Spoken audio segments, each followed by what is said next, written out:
कहानी की शुरुआत में हम एक लड़के निक को देखते हैं जो कॉलेज में पढ़ता है, अपनी मॉम के साथ रहता क्योंकि उसके डैड की मौत हो गई है। साथ ही वो काफी अच्छी अच्छी पोएम्स भी लिखता है, अक्सर कुछ पोएम्स बेच भी दिया करता है। कॉलेज में उसका एक दोस्त होता है। जब वो बाथरूम में था तो कुछ लड़की आकर उसे मारने लगती है। यहाँ तभी उन लड़कों की हेड एक लड़की वहाँ पर आ जाती है जिसका नाम एनी था। एनी हर गलत काम करती है, जैसे चोरी, नशा बेचना और इस तरह के काम। ये लड़कों की तरह रहती है। यहाँ वो इसलिए आई क्योंकि उसे निक के दोस्त से पैसे नहीं मिले। पर अब जब उसने पैसे मांगी तो निक का दोस्त कहता है कि मेरे पास पैसे नहीं है, इसलिए एनी के साथ ही उसे और मारने लगे। वो फिर निक के दोस्त को कहती है कि अगर मेरे पैसे तुमने ना दिए तो मैं तुम्हारा क्या हश्र करूंगी, ये तुम सोच लेना। जब कैंटीन में आया तो यहाँ निक भी बैठा हुआ था। उसकी हालत देखकर निक समझ गया कि एनी और उसके साथियों ने इसे काफी पीटा है। वो अब एनी के पास गया जो उसी कैंटीन में बैठी हुई थी। पूछता है कि मेरे दोस्त ने कितने पैसे देने हैं तुम्हारे। जब एनी ने कोई जवाब ना दिया तो कुछ पैसे वो टेबल पर रख के पूछता है कि ये काफी है। जब हल्की सी आवाज में एनी बोलती है अपने काम से काम रख। निक को बुरा लगा,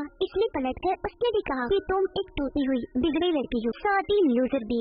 जो कहकर वो जाने लगा, पर एनी को इतना गुस्सा आया कि वो निक पर हमला कर देती है और इस तरह इन दोनों की लड़ाई हो जाती है। कुछ देर के बाद दोनों को प्रिंसिपल की ऑफिस भेज दिया गया। प्रिंसिपल एनी को आगे से ऐसा ना करने का कहकर यहाँ से भेज देते हैं, जबकि निक को कहते हैं कि ऐसी लड़कियाँ ठीक नहीं होती तो इससे दूर रहो। जिसके बाद वो भी यहाँ से चला जाता है। रात को निक के घर उसका दोस्त आया जो उसे कुछ पैसे देकर पोएम खरीदता है। फिर पूछता है कि कल रात एक पार्टी है, क्या तुम जाओगे उसमें। निक कहता है कि नहीं, क्योंकि कल मैं लंदन जा रहा हूँ। वहाँ एक काफी बड़ी अकेडमी में राइटर्स की मीटिंग है। वो उसे अपने टिकट भी दिखाता है। उसके दोस्त ने पूछा क्या तुम्हारी मॉम को पता है इस बारे में। निक कहता है कि नहीं, अगर उन्हें पता चल गया तो वो मुझे जाने नहीं देंगी। अब एनी अपने दोस्त के पास आई जो भी उसकी तरह गलत काम करता है। ये दोनों अब एक ज्वेलरी की दुकान पर आकर रुके। वहाँ का शीशा एनी तोड़कर वो उससे ज्वेलरी चुरा लेती है। अगली सुबह जब एनी वहाँ से जाने लगी तो अपने साथ वो चोरी के लिए ज्वेलरी भी ले जाने लगती है। उसका दोस्त कहता है कि ज्वेलरी इधर ही रहने दो, इसकी हिफाजत मैं करूँगा। एनी कहती है कि नहीं, तुम इसकी हिफाजत नहीं कर सकती, ये मेरे साथ ही रहने दो। जो कहकर वो यहाँ से चली गई। इस पर उसके दोस्त को बहुत गुस्सा आया। वो पुलिस को कॉल करके सब कुछ बता देता है। कॉलेज में आने के बाद एनी वो ज्वेलरी अपने लॉकर में रखने लगती है, पर उसे ऐसा करते हुए निक के दोस्त ने देख लिया था। थोड़ी देर के बाद यहाँ पुलिस आ गई। जब उन्होंने एनी के लॉकर की तलाशी ली तो उन्हें वो ज्वेलरी मिल जाती है, इसलिए वो एनी को गिरफ्तार करके ले जाते हैं। पर क्योंकि वो स्टूडेंट थी तो जल्दी उसे छोड़ दिया गया। एक हफ्ते के बाद उसकी कोर्ट में पेशी है। छूटने के बाद वो अपने दोस्त को कॉल करके बताती है कि मुझे गिरफ्तार कर लिया गया था। वो पूछता है तुमने कुछ बताया तो नहीं। एनी कहती है कुछ भी नहीं। फिर वो पूछता है कि कौन हो सकता है ये जिसने पुलिस को सब बताया। अब हालांकि वो खुद ही था, पर यहाँ एनी को ये लगता है कि वो निक का दोस्त है जिसने पुलिस को सारी जानकारी दी, क्योंकि लॉकर के पास उसने एनी को देखा था। अब आज रात क्योंकि निक लंदन जाने के लिए निकलने वाला था, इसलिए वो अपने दोस्त को मिलकर अलविदा कहता है। फिर जब वो घर आया तो उसकी मॉम को भी पता चल गया था कि आज रात वो लंदन जाने वाला है, क्योंकि उसकी फ्लाइट लेट थी और एयरपोर्ट से जो कॉल आई थी वो निक की मॉम ने उठा ली थी। पूछने पर निक बताता है मॉम वो मैं आपको बताने ही वाला था। वो कहती है झूठ मत बोलो बेटा, टिकट तुम्हारे पास कब से थी, तुम चाहती तो बता सकती थी। गलत बात है, मुझे लगता है मैं किसी अजनबी के साथ रह रही हूँ, और यहाँ से चली जाती है। निक को भी बुरा लगा, इसलिए रात को वो टिकट लेकर उस पार्टी में चला जाता है जिसके बारे में उसके दोस्त ने निक को बताया था। जब उसका दोस्त पार्टी में आ रहा था तो उसे एनी और उसके साथी पकड़ लेते हैं। वो पीटने लगे ताकि सच उगलवा सके। वो उसे बहुत मारने लगे, इसलिए वो कह देता है कि वो मैं नहीं, निक है। सारी जानकारी पुलिस को उसने ही दी थी। यहाँ उसने निक का नाम इसलिए लिया था क्योंकि उसे लग रहा था कि वो तो लंदन जा चुका है, वो तो पार्टी में था जो अपने टिकट एक लड़की को दे देता है। और अब जब वो अपने घर जाने लगा तो एनी और उसके साथी निक को भी पकड़ लेते हैं। यहाँ निक का दोस्त भी उनके साथ था। वो उसे बहुत बुरा मारते हैं जिससे उसकी सांसें रुकने लगती है। हालांकि उसका दोस्त भी ऐसा करने से उन्हें मना करता है,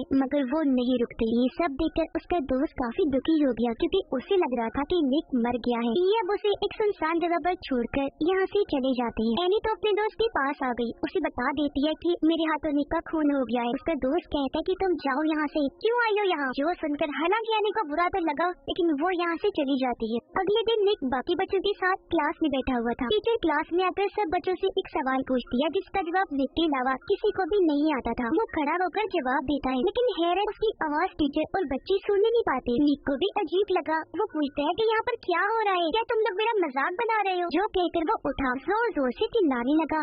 सबके आगे हाथ हिलाने लगता है, पर कोई ना तो उसे देख और ना ही सुन पा रहा था। वो एक किताब जो टेबल पर पड़ी थी उसे उठाकर दूर फेंक के मारता है, लेकिन अगले पल जब उसने टेबल पर देखा तो किताब वहीं पर पड़ी हुई थी। टीचर कहती है कि निक और उसकी पोएम के बारे में तब बात करेंगे जब वो क्लास में होगा। जो सुनकर वो काफी चौंक गया। कहते है अरे ये क्या हो रहा है, मैं क्लास में तो हूँ, आखिर क्यों किसी को नहीं दिख रहा।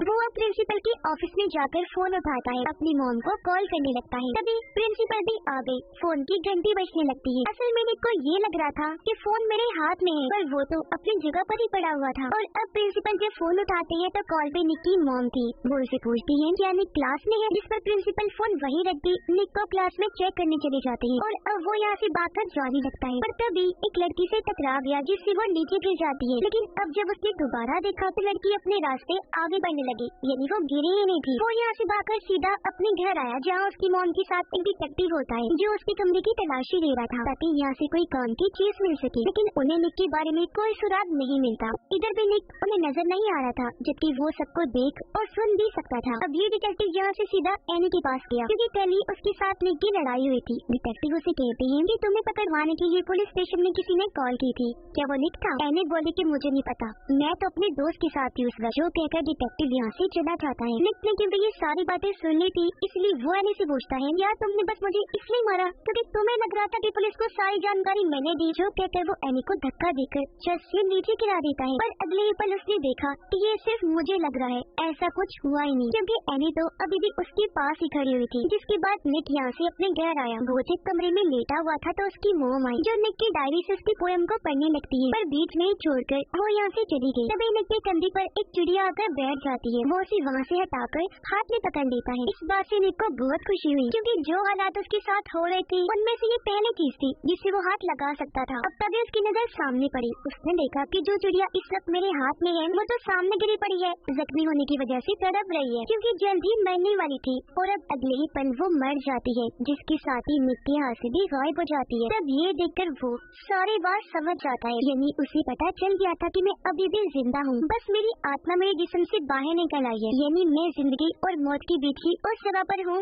जहाँ मेरी मौत कभी भी हो सकती है, बिल्कुल इस चिड़िया की तरह। पर अगर मैं मर गया तो मेरी आत्मा हमेशा हमेशा के लिए इस दुनिया से चली जाएगी। पुलिस को वो जगह पता चल गई थी जहाँ उस रात एनी और उसके साथ जो निक को मारा था। पुलिस के साथ निक का दोस्त भी था, लेकिन वो ये नहीं बताता कि निक का जिस्म कहाँ है, क्योंकि उसे लग रहा था कि इस तरह मैं फंस जाऊंगा, जिसके बाद एनी और उसके साथी भी मुझे मारेंगे। यहाँ बाकर निक भी आया। वो डॉग और पुलिस के सामने आकर उन्हें रास्ता समझाने की कोशिश करने लगता है, यानी मैं उस तरफ हूँ, लेकिन कोई फायदा नहीं होता। इसलिए काफी ढूंढने के बाद भी पुलिस को उसकी बॉडी जिस्म नहीं मिलता। अब एनी अपने घर आई, उसके पीछे पीछे निक भी आ जाता है। उसने देखा कि एनी का एक छोटा भाई है जिससे वो बहुत प्यार करती है। असल में उसकी मॉम की मौत हो गई थी और बाप ने दूसरी शादी कर ली थी। एनी को कभी प्यार नहीं मिला, उसका किसी ने ख्याल ही नहीं रखा, तो बगैर माँ बाप और प्यार के पल्ले बढ़ने पर वो गलत रास्ते पर चल पड़ी। वो अपने भाई को कहती है कि तुम मेरे जैसे कभी मत बनना। अपने भाई को उसने गले से लगा लिया। आंखों में आंसू थे, क्योंकि वो खुद भी कभी ऐसी बनना नहीं चाहती थी, लेकिन हालात ने उसे ऐसा बनने पर मजबूर कर दिया। फिर वो अपने भाई को कहती है कि अगर किस्मत ने साथ दिया,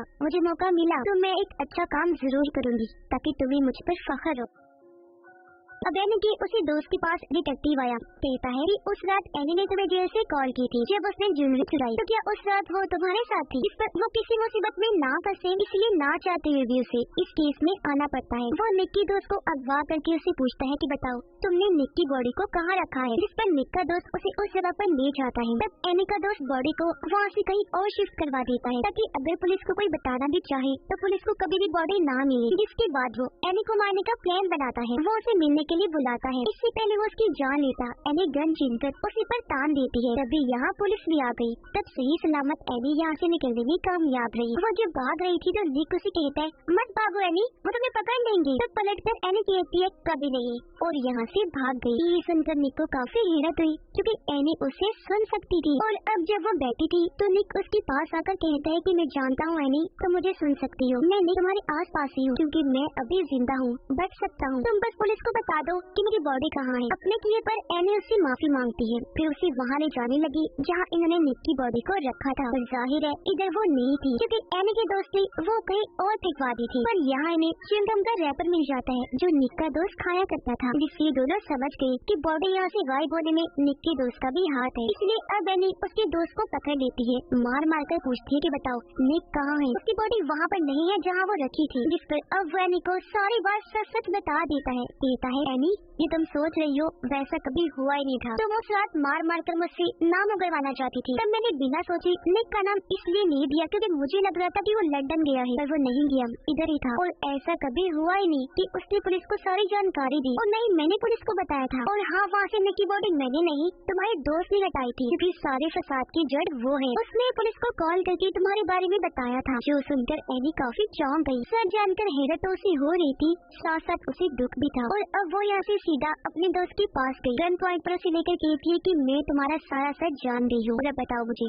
निक की बॉडी कहाँ है। तो अब मजबूरन उसे बताना पड़ता है। वो कहता है कि निक की बॉडी डैम के पास है, जल्दी उसे वहाँ से निकालो वरना पानी उसे बहा कर ले जाएगा। और अब जब एनी वहाँ से जाने लगी तो उसका दोस्त गोली मार देता है, जिससे वो जख्मी होकर नीचे गिर गई। इससे पहले कि दूसरी गोली मारकर उसकी जान ही ले लेता, एनी उसे शॉट करके नीचे फेंक देती है और यहाँ से भाग गई। वो पुलिस को कॉल करती है, कहने लगी कि अब तुम लोगों को मुझे ढूंढने की जरूरत नहीं है, मैं यहाँ से जा रही हूँ। और हाँ, बस मेरा एक काम कर देना, मेरे कॉलेज के लॉकर में कुछ पैसे रखे हैं, वो बस मेरे छोटे भाई को दे देना। साथ ही निक जिंदा है, उसकी बॉडी डैम के पास है। उधर निक जब अपने दोस्त के पास था देखता है कि मेरे दोस्त को शर्मिंदगी हो रही है। उसे लग रहा है कि आज अगर निक इस दुनिया में नहीं है तो ये मेरी वजह से है, इसलिए वो जहर खा लेता है। हालांकि निक ने उसे काफी मना किया, पर वो उसे सुन ही नहीं सकता था। और अब जब उसकी हालत खराब होने लगी तो उसके दोस्त की आत्मा बॉडी से निकलकर बाहर आ जाती है, जिसे अब निक देख सकता था। और वो निक को यहाँ तभी उसके दोस्त की मॉम डेड आई। उन्हें भी पता चल गया था कि हमारे बेटे ने जहर खा लिया है, पर उसकी हालत इतनी बुरी नहीं थी। निक डैम के पास पहुँच गया,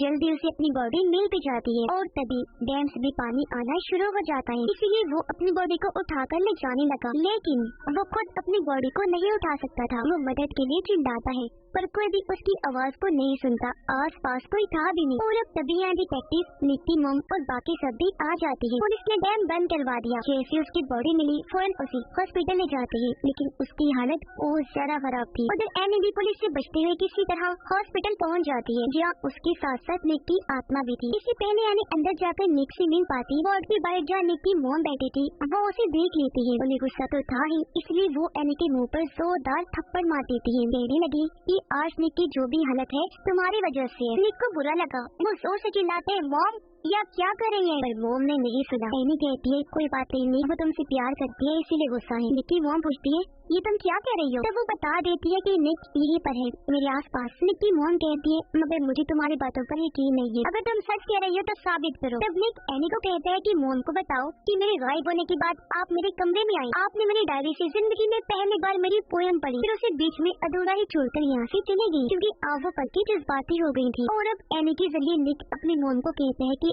आपने डैड के गुजर जाने के बाद कितना बुरा टाइम देखा, मैं उसे कभी नहीं समझ पाया, मगर अब मैं सब कुछ समझ सकता। निक की मॉम कहती है अच्छा बस बताओ तुम्हें क्या चाहिए? तब एनी कहती है कि मैं एक बार निक से मिलना चाहती हूँ, क्योंकि मैं ही हूँ जो उसकी मदद कर सकती हूँ, उसे वापस ला सकती हूँ। इसलिए अब निक की मॉम उसे अंदर जाने की इजाजत दे देती है। निक के पास आने के बाद एनी की आंखों में भी आंसू आ गए थे। वो उसे कहती है प्लीज वापस आ जाओ, फिर उसके कंधे पर सर रख के वहीं लेट गई। और अब कुछ ही पलों में निक आंखें खोलता है, यानी उसकी आत्मा बॉडी में वापस आ गई थी। निक एनी से पूछता है क्या तुम मुझे देख सकती हो? वो कहती है कि हाँ, मैं हमेशा से एक अच्छा काम करना चाहती थी। निक बोला और आज तुमने वो कर ही दिया, मुझे वापस लाकर तुमने ही मेरी जान बचाई है। और अब निक तो बच गया था, लेकिन एनी की मौत हो गई थी क्योंकि उस बेचारी को गोली लगी थी, जख्म बहुत गहरा था, उसका इलाज भी नहीं हो पाया था। और इस तरह उसने अपनी जान की परवाह किए बगैर निक की जान बचाई और अपनी बात को सही साबित कर दिया। अब निक एनी के भाई के पास गया जो प्लेन उड़ा रहा होता है। एनी का भाई कहता है कि मेरी बहन मुझे यहाँ लाया करती थी, जो अभी इस दुनिया में नहीं रही, वो बहुत अच्छी थी। बच्चा दुखी था। तब निक उसका मूर्ति तोड़ने के लिए कहता है चलो हम एनी को एक मैसेज भेजते हैं। हम उसे कहते हैं हे एनी, ठीक है ना? इससे उसका भाई कहता है हाँ, और ये लिखकर उन्होंने प्लेन को हवा में उड़ा दिया। प्लेन को